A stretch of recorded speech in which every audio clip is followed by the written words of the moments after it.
नमस्कार, the officers library के YouTube channel पर आप सभी का एक बार फिर से स्वागत है। आज ये है हमारा लास्ट चैप्टर, जो कि ईएसआई एक्ट का हम लोग जो एमसीक्यू सीरीज देख रहे थे, उसका ये है लास्ट चैप्टर। लास्ट चैप्टर में हम देखेंगे कुछ मिसलेनियस प्रावधान को। स्टार्ट करते हैं। पहला क्वेश्चन है, under section 87 what is the maximum duration for which a company can be या factory can be exempted from the operation of the act in one go. यानी एक बार में अधिकतम कितने समय के लिए अधिनियम के संचालन से छूट दी जा सकती है। अब आपको यहाँ दो क्वेश्चन मिलेंगे।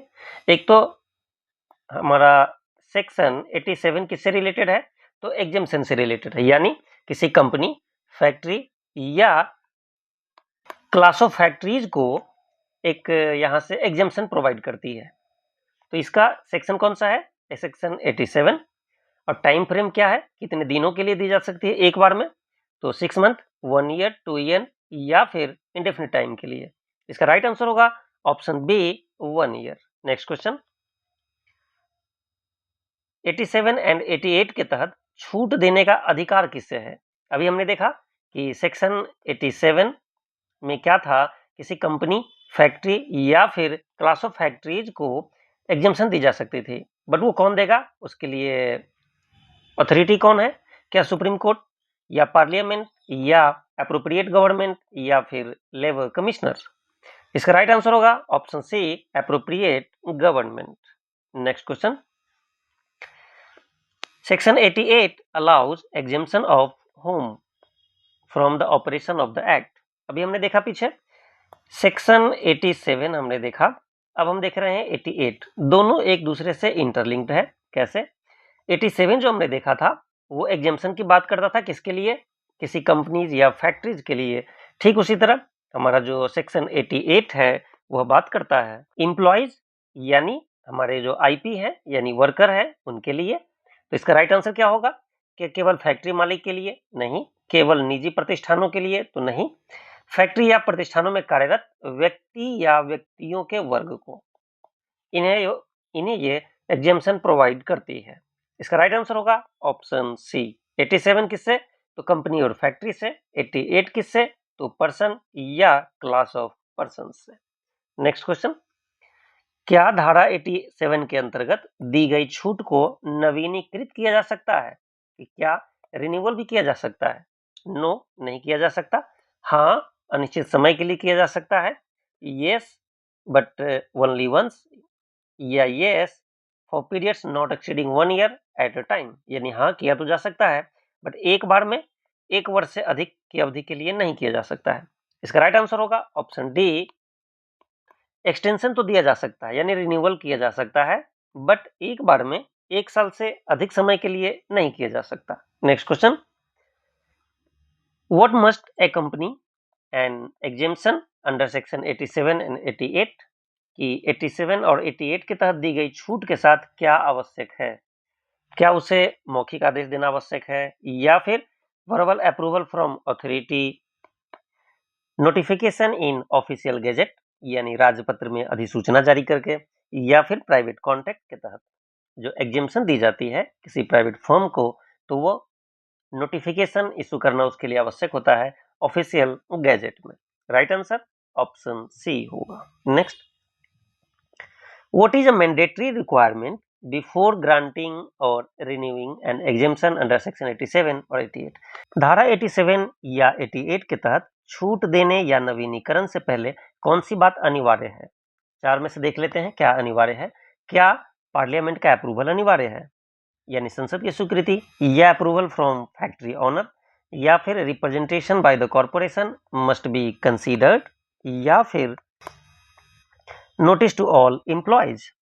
अब आपको पता है कि सेक्शन 87 एंड 88 के अंतर्गत किसी कंपनी या क्लास ऑफ कंपनीज या फैक्ट्रीज, उसी तरह से पर्संस या फिर क्लास ऑफ पर्संस को एग्जेम्पशन दी जाती है, बट एग्जेम्पशन दिया किसके द्वारा जाता है, कॉर्पोरेशन के द्वारा नहीं दिया जाता है, दिया जाता है एप्रोप्रिएट गवर्नमेंट के द्वारा। गवर्नमेंट के द्वारा कोई ऐसा ऑर्डर दिया गया है, उससे पहले निगम को प्रस्तुतिकरण का अवसर दिया जाना चाहिए, यानी representation by the corporation must be considered. यानी जब किसी और को छूट दी जा रही हो तो कॉरपोरेशन को उसके विचार रखने के लिए, प्रस्तुत करने के लिए उसे एक मौका दिया जाता है। तो C is the right answer. Next question, under section 89 which entity must be given an opportunity to present its views?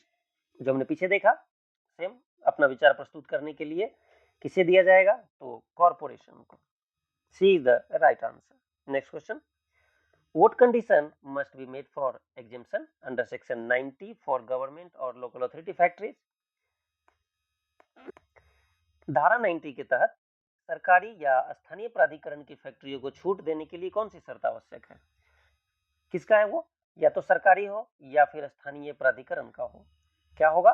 Factory लाभ में हो या फिर एम्प्लॉय मस्ट गेट सिमिलर और better benefit than the act provide, यानी ESIC जैसा benefit provide कर रही है उससे यदि बेटर फैसिलिटी बेनिफिट उसे मिल रहे हो तो इस केस में छूट दी जा सकती है, या फिर फैक्ट्री जब घाटे में हो इस स्थिति में, या फैक्ट्री नहीं हो इस कंडीशन में। इसका राइट आंसर है ऑप्शन बी, यानी जब उसके वर्कर यानी एम्प्लॉयज पहले से ईएसआईसी के द्वारा दिए गए बेनिफिट से बेटर बेनिफिट ले रहे हो, इस केस में उसे छूट दी जा सकती है। Next question, how much the exemption under section 90 be notified? Notify कैसे किया जाता है आपको पता है, in the official gazette. C is the right answer. Next question, under section 91 exemption from one or more provision of the act required whose consent? इससे भी हमने पीछे देखा है कि गवर्नमेंट जब एग्जेम्पशन देती है तो उस समय सहमति आवश्यक होती है। किसकी सहमति? तो कॉरपोरेशन की, यानी B is the right answer. Next question, according to section 91B who can issue an order to stop benefit due to misuse? यानी किसी ने यदि मिसयूज किया है बेनिफिट का, उसके लिए बेनिफिट रोकने के लिए ऑर्डर कौन इशू करेगा? ये इंपॉर्टेंट क्वेश्चन है। State government, factory inspector, central government या फिर एम्प्लॉयज प्रोविडेंट फंड ऑफिस? इसका राइट आंसर होगा ऑप्शन सी, केंद्रीय सरकार यानी सेंट्रल गवर्नमेंट। हमने पहले भी देखा था कल के यानी इससे पहले लास्ट वीडियो में कि सेंट्रल गवर्नमेंट को ये पावर दिया गया है और उसके द्वारा डिसाइड किए गए रूल के अकॉर्डिंग ही उसे पनिशमेंट दिया जाता है। Next, what safeguard is provided before passing an order under section 91B to stop benefits? क्या होगा? धारा 91B के तहत लाभ रोकने से पहले कौन सी सुरक्षा प्रदान की जाती है? क्या पुलिस की स्वीकृति आवश्यक है, न्यायालय की सुनवाई आवश्यक है, या फिर सुनवाई का उचित अवसर दिया जाना चाहिए, या फिर मेजॉरिटी एम्प्लॉय वोट आवश्यक है? आपको पता है, आपने एडमिनिस्ट्रेटिव लॉ में भी पढ़ा है कि जब इस तरह की बात आती है, नेचुरल जस्टिस की बात, उसे सुनवाई का उचित अवसर यानी reasonable opportunity of being heard दिया जाता है। C is the right answer. Next question, under section 91C who may authorise the writing off or irrecoverable dues? यानी जो हमारे कुछ ऐसे ड्यूज है जो वसूल न किए जा सकते हो, ऐसी स्थिति में वो कंपनी चली गई जहां से वसूल किया ही नहीं जा सकता, तो इसे वेव ऑफ कौन करेगा, राइट ऑफ कौन करेगा? क्या labour commissioner, corporation, factory owner या फिर finance ministry? B is the right answer, यानी कॉरपोरेशन इसे राइट ऑफ कर सकती है। Next question, what is the status of corporation officers and servant under section 93? ये आपका पीवाईक्यू भी है, प्रीवियस ईयर क्वेश्चन, यानी पूछा भी गया है कि जो हमारे निगम के अधिकारी और कर्मचारी होते हैं वो किस दर्जे में आते हैं?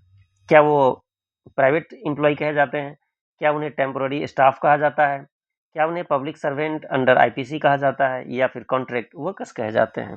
राइट आंसर ऑप्शन सी है, भारतीय दंड संहिता के अनुसार लोक सेवक यानी पब्लिक सर्वेंट कहे जाते हैं। Next question, under section 94 what priority to do contributions due to the corporations have in insolvency proceedings? धारा 94 के अनुसार दिवालियापन की कार्यवाही में निगम को देय योगदान किस प्राथमिकता में आता है? अब यहाँ एक समझने वाली चीज है कि यदि किसी कंपनी है, यदि किसी कंपनी के ऊपर कुछ ड्यूज बाकी है, और ड्यूज किसके किसके हैं, एक तरफ ईएसआई का ड्यूज हो, दूसरा किसी बैंक का ड्यू हो, या फिर कोई तीसरा कोई जो ऋण देने वाला कोई और डेटर हो उसका ऋण हो, या फिर किसी एलआईसी का हो इत्यादि, तो ऐसे में क्या होगा कि यदि इसके पास 1 करोड़ की प्रॉपर्टी है और इसके देने के लिए अभी 2 करोड़ का ड्यूज बाकी था, तो सबसे पहले किसे दिया जाएगा? तो ईएसआईसी के ड्यूज को किस टाइप से ट्रीट किया जाता है, ओवरऑल इस पर ही क्वेश्चन है। देख लेते हैं। ट्रीटेड एज नॉर्मल डेप्ट, यानी नॉर्मल कंपनी को वो डेप्ट माना जाएगा, या फिर सुरक्षित लेनदारों के बाद भुगतान किया जाता है, यानी पहले सुरक्षित लेनदारों को दे दिया जाएगा, उसके बाद ईएसआईसी को दिया जाएगा, या फिर सभी अन्य ऋणों से पहले भुगतान किया जाएगा। जो भी ऋण होंगे उससे पहले ईएसआईसी को प्रायोरिटी दिया जाएगा, या फिर केवल तभी भुगतान किया जाता है जब संपत्ति बची हुई हो, यानी हर किसी को पेमेंट कर दिया जाए और लास्ट में कुछ पैसे बचे हो तब ईएसआईसी को दिया जाएगा।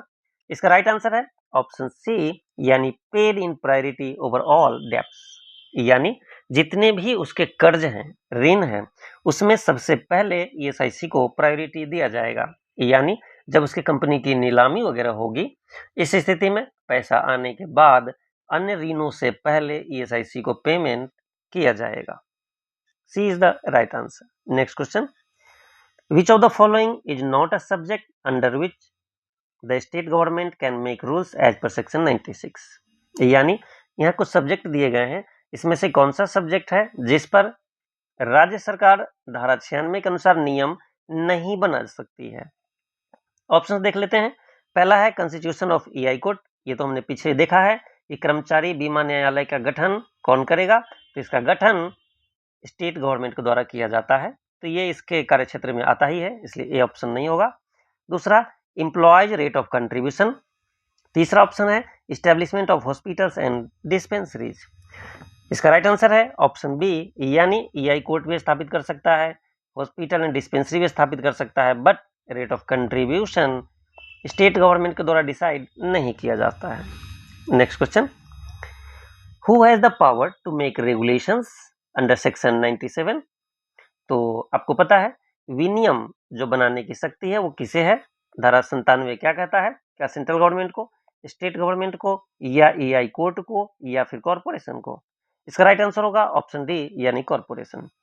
सेक्शन 97 कहता है कि corporation has the power to make regulations. Next question, once made where must the corporation publish its regulations? आपको पता है जब कोई रूल्स रेगुलेशन बनते हैं, कोई नोटिफिकेशन जारी करना होता है, तो हमें गैजेट ऑफ इंडिया में पब्लिश करने होते हैं। नेक्स्ट क्वेश्चन है, what is the maximum fine for the first breach of regulation by an employ as per section 97(2) of 97? किसी कर्मचारी द्वारा नियम का पहली बार उल्लंघन पर, फर्स्ट टाइम किसी कर्मचारी द्वारा उल्लंघन किया जाता है, तो मैक्सिमम जुर्माना क्या है? क्या 500 रुपये है, 1 दिन की मजदूरी, 2 दिन की मजदूरी, या फिर 3 दिन की मजदूरी के बराबर सैलरी, यानी पैसे काटे जाएंगे? इसका राइट आंसर है ऑप्शन सी, 2 डेज वेजेस। ये था हमारा last video of ESI act. हमने अभी एमसीक्यू सीरीज में ईएसआई एक्ट को पूरी तरीके से अच्छे से कंप्लीट किया है, पूरे कवर किया है। आपसे यहाँ से यदि कोई भी क्वेश्चन पूछा जाए, उम्मीद करता हूँ आप इसमें से बना पाएंगे। यदि आप हमारे एमसीक्यू के जो चैप्टर्स हैं उन्हें 1 से 2 बार अच्छे से देख लेते हैं, तो मैं उम्मीद करता हूँ कि आपके एग्जाम में चाहे वो कितने भी डेप्थ में जाए, आप यहाँ से बना पाने में सक्षम होंगे। Thank you. फिर मिलेंगे आपसे किसी अगले वीडियो में।